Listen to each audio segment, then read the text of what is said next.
Bab 3. Asal mula negara. Kapankah timbulnya ilmu negara? Pemikiran tentang negara dan hukum. Adanya pemikiran tentang negara dan hukum tidaklah bersamaan dengan adanya negara-negara. Adanya mendahului. Jadi tegasnya adanya pemikiran tentang negara dan hukum tidaklah setua umur dari mulai adanya negara. Jauh sebelum adanya pemikiran tentang negara dan hukum, negara telah ada. Kita ingat misalnya adanya negara-negara Babilonia, Mesir, Assyria. Negara-negara ini adanya sekitar abad ke-18 sebelum Masehi, dengan sistem pemerintahnya yang sangat absolut. Tetapi di samping itu, pada zaman bangunnya peradaban manusia, ada juga raja-raja yang memerintah dengan baik hati, yaitu dengan memberikan undang-undang yang menjamin hak-hak daripada warga negaranya.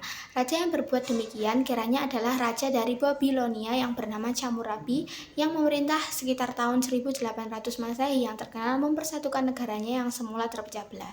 Jika di atas dikatakan bahwa adanya pemikiran tentang negara dan hukum itu tidaklah setua daripada adanya negara itu sendiri, lalu apakah kiranya yang menyebabkan keadaan itu demikian? Keadaan demikian ini dapat dijelaskan bahwa pada zaman purba atau kuno, raja-raja itu memerintah dengan sewenang-wenang karena kekuasaannya absolut. Orang tidak sempat mempersoalkan tentang negara, mengapa orang-orang yang tertentu itu berkuasa sedangkan orang-orang lainnya tunduk, apa dasar kekuasaan penguasa itu, dan lain sebagainya. Ketidaksempatan itu tegasnya bahwa pada waktu itu orang tidak mempunyai kebebasan untuk mengeluarkan pikiran dan pendapatnya secara bebas. Tetapi meskipun demikian, kita tidaklah boleh beranggapan bahwa pada zaman purba itu belum ada ilmu, karena pada zaman itu memang telah ada berbagai macam ilmu, misalnya ilmu perbintangan, ilmu kesehatan, ilmu kesusilaan, ilmu filsafat, ilmu pelayaran, dan sebagainya. Tetapi ilmu yang mandiri seperti yang dikenal orang sekarang ini belum ada, apalagi yang bersifat teratur dan sistematik, karena pada zaman purba itu segala pembicaraannya dicampur adukan saja. Misalnya suatu ilmu yang membicarakan filsafat, kesusilaan, kesehatan, pelayaran, dan sebagainya. Apalagi ilmu kenegaraan seperti yang kita bicarakan sekarang ini terang belum ada. Pada zaman purba itu belum ada ilmu kenegaraan yang mempersoalkan semua keadaan negara, sebab ini adalah suatu ilmu yang mengandung bahaya bagi kekuasaan para penguasanya dan dapat mengancam kedudukan dan kewibawaan penguasa negara. Padahal penguasa pada zaman purba itu merupakan penguasa yang kekuasaannya bersifat absolut, wewenang menentukan hidup matinya seseorang, jadi menguasai segala segi kehidupan di dalam negara, baik kehidupan yang bersifat lahiriah, keduniawian, maupun kehidupan yang bersifat keagamaan. Dengan demikian tidaklah mengherankan kalau penguasa itu kemudian melarang adanya pemikiran tentang negara dan hukum. Jadi oleh karena itu, kenegaraan itu menyangkut soal wewenang daripada penguasa, dasar wewenang daripada penguasa. Maka ilmu kenegaraan atau pemikiran tentang negara dan hukum itu baru dapat timbul dan berkembang bila susunan kenegaraannya, kemasyarakatannya sudah mengizinkan akan adanya kebebasan berpikir dan mengeluarkan pendapat. Ingatlah bahwa ilmu itu hanya dapat timbul dan berkembang bila ada kebebasan berpikir dan mengeluarkan pendapat. Sedangkan kebebasan ini sangatlah tergantung pada cara atau sistem pemerintahan negara.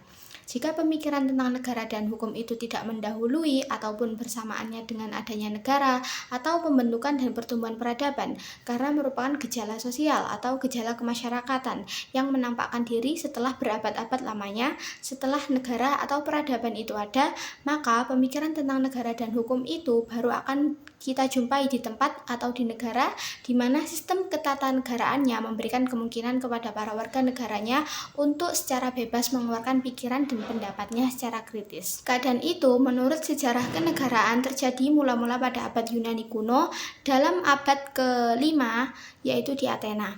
Jadi bangsa Yunani kuno lah yang pertama-tama memulai mengadakan pemikiran tentang negara dan hukum.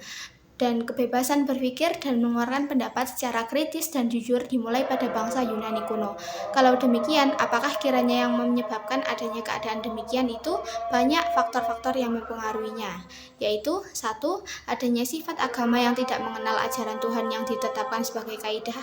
2. Keadaan geografi negara tersebut yang menjuruskan kepada perdagangan dan perantauan sehingga bangsa Yunani sempat bertemu dan bertukar pikiran dengan bangsa-bangsa lain.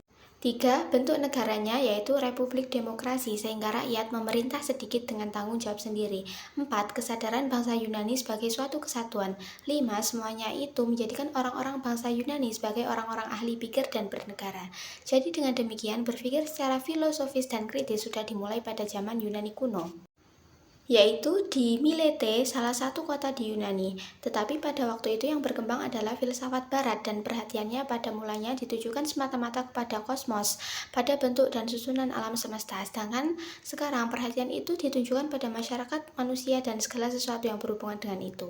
Perlulah kiranya diperhatikan bagaimana kiranya mulainya sejarah pemikiran tentang negara dan hukum dari bangsa Yunani kuno itu. Setelah Raja Perikles wafat pada tahun 429 Masehi di Athena, mulai berkuasa radikalisme. Demokrasi menjadi masalah bagi banyak orang dan meminta pemecahan dengan segera. Maka timbullah zaman filosof-filosof Yunani yang besar. Banyak pemuda-pemuda minta ketegasan dan pimpinan, oleh karena mereka sebentar lagi akan mengambil bagian dalam pemerintahan negara. Banyak orang yang hendak memenuhi keinginan itu semata-mata untuk kepentingan diri sendiri saja. Dari jauh datanglah mereka menawarkan jasa mereka. Siap sedia menguraikan hal-hal yang didengar asal saja mereka diberi imbalan jasa yang layak. Negeri asal mereka kebanyakan adalah Asia Kecil, yaitu daerah perbatasan dari peradaban Timur dan Yunani. Nama mereka ialah kaum sofis, tetapi sayang mereka ini kemudian akan mendapatkan nama yang buruk karena cara berpikir mereka. Mereka mengukur segala-galanya pada diri sendiri, sehingga mereka memperbesar ketidaktentuan dan mereka membenarkan setiap orang, sehingga objektivitas sama sekali hilang. Mereka hanya menetapkan apa yang menjadi soal dengan menunjukkan pada keadaan bahwa apa yang hak untuk yang satu tidaklah demikian untuk yang lain, sehingga dengan demikian pertentangan-pertentangan dan perselisihan-perselisihan diperbesar dengan tiada usaha mencari dan mencapai pemecahan soal secara umum. Demikianlah halnya dengan pengertian-pengertian yang mereka berikan. Menurut anggapan mereka, hukum itu adalah hak dari yang terkuat dan dipaksakannya pada orang-orang lain untuk kepentingan sendiri.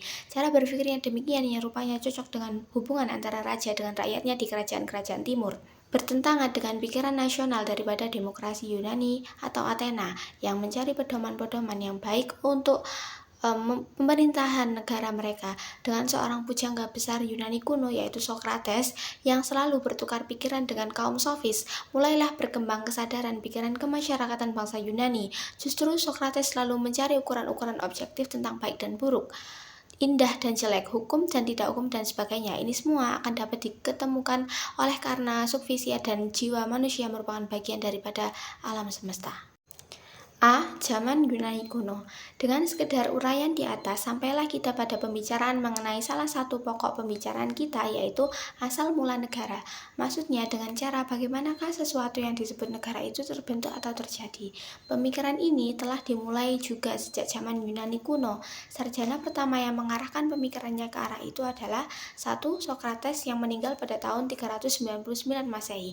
Menurut Sokrates, negara bukanlah semata-mata merupakan suatu keharusan yang bersifat objektif, yang asal mulanya berpangkal pada pekerti manusia, sedang tugas negara adalah menciptakan hukum yang harus dilakukan oleh para pemimpin atau para penguasa yang dipilih secara seksama oleh rakyat. Disinilah tersimpul pikiran demokratis daripada Sokrates.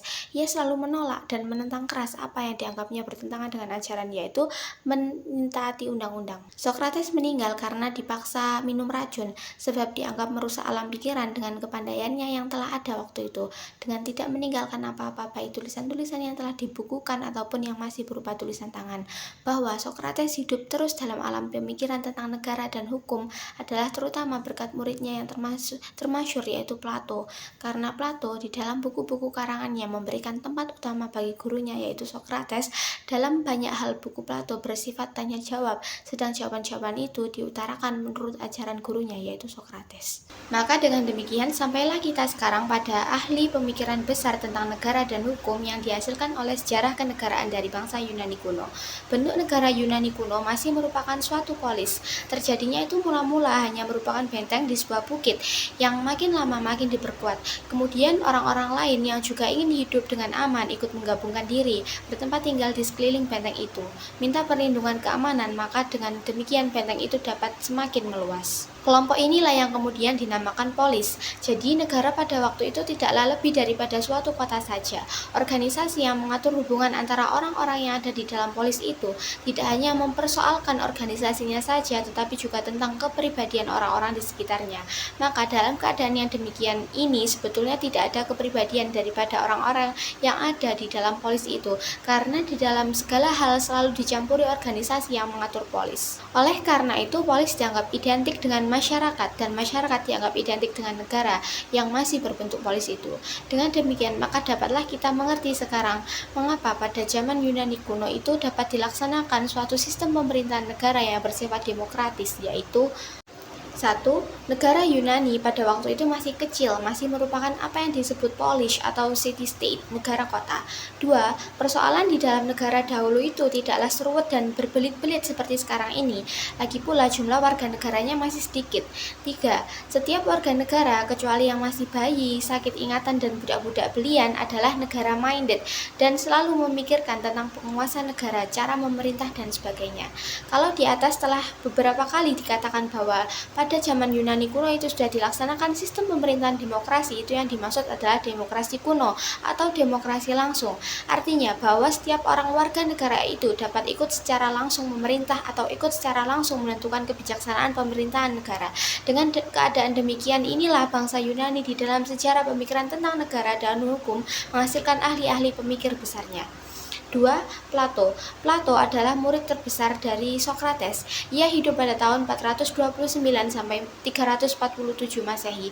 Pada tahun 389 ia membuka sebuah sekolah filsafat di Athena yang diberi nama Akademia. Selama 40 tahun ia mengajar pada sekolah tersebut, dan selama itu pula ia banyak menulis buku. Maka berlainan dengan gurunya yaitu Socrates, Plato banyak meninggalkan buku-buku karangannya. Buku-bukunya kebanyakan ditulis dalam bentuk tanya jawab, dan dalam percakapan itu gurunya Socrates selalu mendapatkan tempat yang istimewa. Dengan cara demikian, Socrates meskipun tidak meninggalkan tulisan-tulisan apapun namanya dalam diabadikan dalam sejarah pemikiran tentang negara dan hukum, buku-buku Plato yang terpenting di dalam sejarah pemikiran tentang negara dan hukum adalah Politeia atau Negara. Buku ini memuat ajaran-ajaran dilanjutkan dalam bukunya yang lain yang diberi nama Politikos atau ahli negara. Dari dalam bukunya yang lain yang diberi nama Nomoi atau undang-undang. Ajaran-ajaran Plato tentang negara dan hukum dalam buku-bukunya tadi banyak dipengaruhi alam pikiran Plato dalam lapangan filsafat. Bahkan sesungguhnya alam pikiran inilah yang melahirkan buku-bukunya tersebut. Maka sebelum membicarakan pokok-pokok ajaran Plato tentang negara dan hukum dalam buku-bukunya tersebut, baiklah kiranya dibicarakan terlebih dahulu secara singkat alam pikiran Plato dalam lapangan filsafat tersebut. Plato adalah pencipta daripada ajaran alam cita atau Indenlir, dan oleh karena itu kemudian aliran filsafatnya disebut idealisme. Menurut ajaran Plato, maka hakikat kebenaran itu terdapat di dalam ide manusia. Segala sesuatu yang ada di luar diri manusia itu sebetulnya hanyalah merupakan bayangan saja daripada apa yang telah ada di dalam dunia ideal manusia. Bentuk daripada benda-benda yang ada di luar diri manusia adalah tidak sama. Misalnya kuda itu ada hitam, ada yang putih, ada yang besar, ada yang kecil, dan sebagainya. Tetapi meskipun demikian, kita telah mengetahui bahwa benda-benda tersebut adalah sejenis. Sebabnya ialah karena bentuk yang murni dari benda baru. Benda itu sebenarnya bukanlah benda yang sama sekali baru, karena benda itu hanyalah sekedar mengingatkan kembali pada bentuknya yang murni yang sudah ada terlebih dahulu di dalam dunia ide, atau oleh karena jiwa manusia itu telah berada lebih dahulu dalam alam ide atau cita-cita murni sebelum ia memasuki badan kita. Di sana ia telah melihat ide atau cita dari kuda, dan kemudian ia kenali kuda tersebut dalam bentuk yang kurang sempurna di dunia ini. Ide atau cita-cita itu ialah hal-hal yang sudah ada pada manusia waktu ia lahir. Mencari ilmu pengetahuan berarti menimbulkan kembali ingatan-ingatan dan terbit dari kerinduan jiwa kita akan dunia ide di mana jiwa itu dulu berada. Dengan ajaran inilah Plato menjadi ahli pemikir yang pertama yang menerima paham adanya alam tanpa benda, alam serba cita, dan pikirannya atau ajarannya yang demikian itu timbul karena pengaruh pergaulannya dengan kaum sofis. Dengan demikian, ia lalu beranggapan bahwa segala pengetahuan yang diperolehannya dengan melalui panca indera itu sifatnya adalah sangat relatif, karena pengetahuan yang sempurna itu hanya dapat dilahirkan dari alam rohania. Ajaran Plato seperti tersebut di atas nanti akan banyak pengaruhnya di dalam ajarannya tentang negara dan hukum. Misalnya di dalam ajarannya tentang tujuan negara. Plato mengatakan bahwa tujuan negara yang sebenarnya adalah untuk mengetahui atau mencapai atau mengenal ide yang sesungguhnya. Sedang yang dapat mengetahui atau mencapai ide yang sesungguhnya itu hanyalah ahli-ahli filsafat saja. Maka dari itu pimpinan negara atau pemerintah negara sebaiknya harus dipegang oleh ahli-ahli filsafat saja. Hal ini nanti akan dibuktikan secara dialektis oleh Plato di dalam ajarannya tentang bentuk-bentuk negara.